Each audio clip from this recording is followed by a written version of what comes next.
바리새인들과 율법사들이 엠마누엘을 질투한 이유는 야훼의 아들이라면 왜 안식일을 지키지 않는가? 야훼의 아들이라면 왜 질서를 파괴하는가? 즉 왜 랍비가 필요 없다고 하나? 모두가 형제자매로서 야훼 앞에 평등하다라고 말한 것이 발단이었고, 또 엠마누엘에게 내 말이 진리인가? 그럼 그 진리는 율법보다 위에 있는가? 그러면 야훼가 준 율법은 무엇인가였고, 마지막으로 바리새인들과 율법사들의 가르침을 듣는 자보다 엠마누엘의 가르침을 들으려고 많은 사람들이 모였기 때문에 시기하고 질투하고 미워한 것입니다.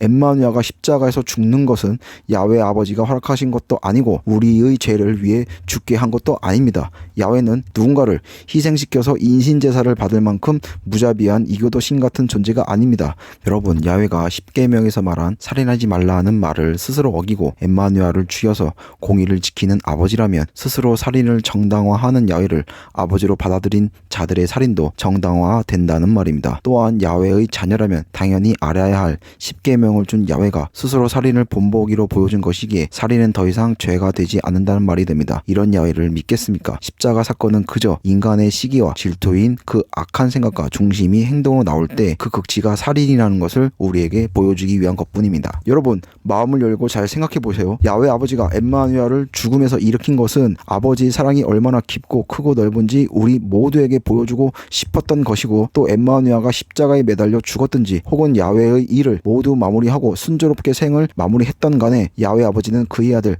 메시아 엠마누엘을 살릴 수밖에 없는 이유가 있습니다. 이는 엠마누엘가 곧 길이요 진리요 생명이기 때문에 야훼가 말한 진리가 변할 수는 없기 때문입니다. 야훼가 말한 진리와 생명이 영원히 살아있는 것이 야훼 아버지가 영광을 받으시는 것이기 때문입니다. 즉 진리가 죽는다면 더 이상 진리가 아니겠죠. 생명이 죽음보다 약하다면 그 생명은 애초에 의미가 없는 것이 될 테니까요. 야훼 아버지가 영원히 살아있다는 것을 우리들에게 증명하는 것은 그의 아들 메시아 엠마누엘을 죽음에서 일으킴으로써 진리와 생명은 영원하다는 것을 증명한 것입니다. 그러면 바리새인들이 엠마누엘을 시기하지 않고 질투하지 않고 미워하지 않고 야훼의 일을 계속하게끔 방해하지 않고 죽이지 않았다면 어떤 일이 벌어졌을까요? 성전과 회당의 개념이 사라집니다. 엠마누엘은 야훼의 자녀가 곧 성전이라고 말했기에 성전이나 회당은 더 이상 의미가 없게 된 것이죠. 남녀평등과 계급제도가 사라집니다. 랍비가 필요 없기 때문에 바리새인들과 율법사들의 발언이 힘을 잃게 될 것입니다. 세금을 내는 제도가 사라집니다. 여러분, 야훼의 왕국에 세금이 필요할까요? 야훼 아버지가 준 율법에는 세금 개념이 없을 뿐더러 엠마누엘은 이스라엘 민족의 고요를 짠해서 갖다 바치게 하며 힘들게 하는 세금의 문제를 꼬집었을 것이 분명합니다. 그리고 빌라도는 오히려 여러 가지 정치적 입지로 인해 엠마누엘을 죽일 생각이 없었고 자신에게 필요했습니다. 그러나 바리새인들과 율법사들 외에 어떤 자들에게 엠마누엘은 없어져야 할 인물이었던 것입니다.